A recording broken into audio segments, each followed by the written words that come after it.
아이들 식사 시간 이렇게 보내시면 큰일 납니다. 식사 시간 때 엄마의 역할은 밥 한 그릇을 먹이는 것이 아니라 이것을 정해주는 거라는 거죠. 안녕하세요. 작은 습관을 통해서 아이의 성공을 이끌어주는 마더정입니다. 밥 먹을 때마다 따라다니면서 먹여줘야 되고 밥 먹이는데 1시간씩 걸리시나요? 핸드폰 들어주고 사장사장 하면서 겨우 밥 먹이시나요? 아이들 식사 시간 이렇게 보내시면 큰일 납니다. 오늘 제가 아이들 식사 시간 고민을 한 번에 해결해 드릴게요. 지금부터 엄마의 역할을 이렇게 바꿔보자고요. 식사 시간 때 엄마의 역할은 밥 한 그릇을 먹이는 것이 아니라 무엇을, 언제, 어디서 먹을 것인가 이것을 정해주는 거라는 거죠. 얼마나 먹을지에 대한 결정은 아이에게 맡겨주세요. 먼저 무엇을 먹을 것인가. 건강한 음식을 먹는 거 너무 중요합니다. 내가 먹는 것이 바로 나라는 책도 있고 아이 두뇌, 먹는 음식이 90%다라는 책에서는 냉장고에 들어있는 음식이 아이의 두뇌를 만든다라고 하죠. 우리 냉장고는 어떤 상황인가 한번 생각해 보시면서 우리 아이가 건강한 음식을 먹을 수 있도록 준비해 주세요. 그 다음 언제, 어디서 먹을 것인가. 정해진 시간 안에 정해진 장소에서 먹어야 한다는 것은 알려주셔야 돼요. 식사 예절은 반드시 지켜야 하는 약속이죠. 돌아다니면서 먹는 아이라면 평소 아이가 좋아하는 장난감을 식탁 위에 두실 수도 있고 아이가 편안해하는 의자를 미리 준비해 두시는 것도 필요하겠죠. 하지만 얼마나 먹을지에 대해서는 우리 아이가 정하면 됩니다. 스스로 정했기 때문에 아이도 책임감을 가지고 끝까지 먹으려고 노력하는 모습을 볼 수 있을 거예요. 얼만큼 먹을 거예요? 이만큼 먹고 싶어. 좋아요. 그 정도는 다 먹을 수 있을 것 같아요? 네. 이 과정에서 꼭 기억하실 점이 있어요. 바로 아이가 참여할 수 있는 기회를 주시고 대화를 충분히 나누어 주시는 거예요. 자, 다시 잔소리가 아니라 대화입니다.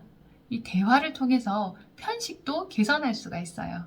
먹는 것에 관심이 없는 아이가 좋아하지도 않는 음식을 일방적으로 주는 대로 받아 먹기만 한다면 고통스러울 수밖에 없어요. 수동적으로 주는 것을 먹는 시스템이 아니라 함께 준비하고 스스로 선택하는 시스템을 만들어주세요. 먼저 아이가 식사 준비에 참여할 수 있도록 해줄 수 있겠죠. 샌드위치나 주먹밥 만들기 같이 간단한 요리를 함께 만들어 보시면 너무 좋고요. 요리가 먼저 되어 있는 상황이라면 상차림을 함께 해보세요. 와, 오늘은 카레네. 카레에는 뭐가 들어있을까? 찬호는 고기가 좋아, 양파가 좋아? 찬호가 먹고 싶은 만큼 한번 떠보자. 이렇게 아이와 대화와 함께 음식을 준비한다면 우리 아이가 어떻게 느끼게 될까요? 편식이 너무 심하다고요? 평소 부모님의 모습을 한번 돌아보세요. 제가 최근에 과일 채소식을 했는데 한동안 생채소를 그대로 먹은 적이 있어요. 그 모습을 아이가 한참 보더니 어느 순간 생양배추, 당근, 상추를 막 먹기 시작하더라고요. 아이는 부모의 행동을 그대로 보고 따라하는데 부모님께서 채소 과일을 맛있게 드시는 모습을 본다면 아이들도 따라하게 됩니다.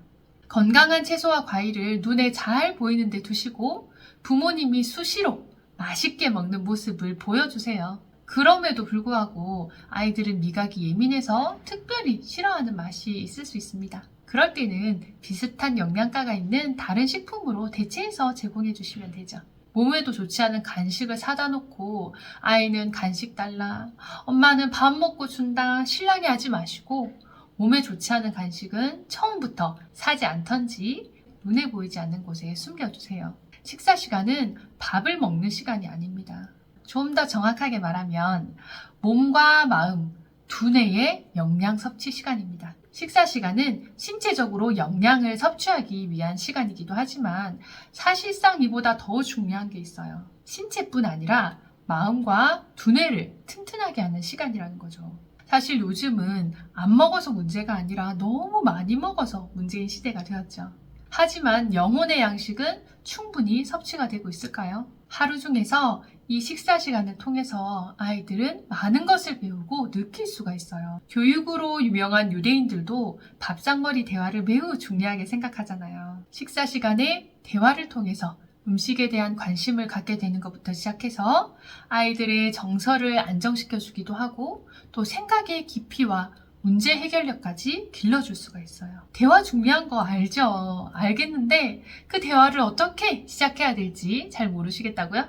제가 꿀팁 하나 드릴게요. 아이들이랑 오늘 식사 시간에 나온 식재료부터 한번 시작해보세요. 오늘 반찬으로 당근이 나왔다면 이게 뭐지? 무슨 색이야? 당근은 왜 주황색일까?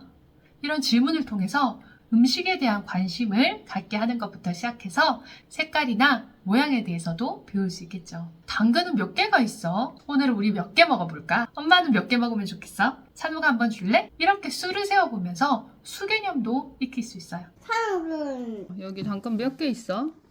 하나, 둘, 셋, 넷, 다섯, 여섯, 일곱. 당근은 어디서 나왔을까? 라는 질문으로 자연과 식물에 대한 지식뿐 아니라 농부 아저씨에 대한 감사한 마음까지 느껴볼 수 있는 기회가 될 수 있겠죠. 당근 어디서 나왔을까? 물에서 남았어. 찬우가 지금 식물 키우고 있지? 식물 개발하기 심심했지? 그것처럼 당근도 씨앗에서 땅에서 나왔어. 하나 아까 식물 봤는데 어린이 집에서. 맞아. 찬우도 식물 키울 때 물도 주고 잘 자라라 이렇게 해줬지? 당근은 농부 아저씨가 키워준대. 농부 아저씨가 열심히 키워서 팔면 우리가 그걸 사서 먹는 거야. 농부 아저씨가 예쁘게 키워줘가지고 우리가 맛있는 당근을 먹게 되었네? 감사합니다 해야 되겠네? 감사합니다 했어 엄마. 엄마는 감사합니다 했어. 찬우도 농부 아저씨 감사합니다 해볼까? 네. 농구 아저씨 감사합니다. 근데 질문보다 자꾸 잔소리가 나오신다고요. 아이에게 자꾸 뭔가 하고 싶은 말이 있으시다면 그럴 때는 지시 형식으로 하기보다는 질문형으로 바꿔보세요. 만약에 밥을 먹으면서 자세가 자꾸 삐뚤어진다면 바로 앉아서 먹자. 똑바로 앉아서 먹으라고 했지가 아니라 왜 바른 자세를 하고 먹어야 될까? 라고 아이에게 질문해보세요. 그러면 자연히 소화 과정에 대해서도 또 설명해 줄 수 있겠죠. 최근에 찬호는 똥 체험장에 한번 다녀온 적이 있어요. 그래서 음식이 입으로 들어가서 항문으로 나오는 과정까지 알게 된 기회가 있었어요. 그 이야기를 다시 한번 리마인드 해주면서 바르게 앉아서 먹어야 소화가 잘 될 수 있다라는 이야기를 해주었죠. 4세에서 7세, 지금 시기부터 식사 시간에 이렇게 대화가 이루어지는 습관이 갖춰져 있어야 초등학교 이후 점점 더 깊은 대화가 가능해집니다. 그러면서 시사나 사회 이슈, 이런 토론의 문화까지 이루어질 수 있죠. 최근 중학생이 된 딸과 제가 대화를 한번 시도해 보려고 했는데 저도 어떤 말을 해야 될지 잘 모르겠고 아이는 무슨 말을 해도 다 잔소리로 받아들여서 깊이 있는 대화가 쉽지가 않더라고요. 하지만 엄마의 말을 무조건 진리로 받아들이는 이 시기에 충분히 대화를 연습을 해주신다면 아이와 나중에는 토론하는 수준까지 이르실 수 있을 거예요. 아까부터 이렇게 됐어. 해서. 그거 뭐야? 무슨 소리야 그거? 이거는 뭐 막히는 소리야. 목 막히는 소리야? 응. 맞아. 목 막히는 소리가 나지? 응. 그거는 무슨 소리냐면 딸꾹질이라고 해요. 무슨 소리야? 들어보자 무슨 소리인지. 장기 수산 충당증을 인상한대. 우리가 아파트에 살면 고쳐야 되는 게 많이 있지. 고장되는 것도 있고. 그래서 그 고치려면 돈이 필요해. 우리 그럼 돈이 갖고 오자 돈이. 아이의 성공은 작은 습관에서부터 시작됩니다. 나중에 저처럼 후회하지 마시고 오늘부터 식사 시간 대화 습관을 통해서 우리 아이들의 성공을 이끌어주세요. 감사합니다.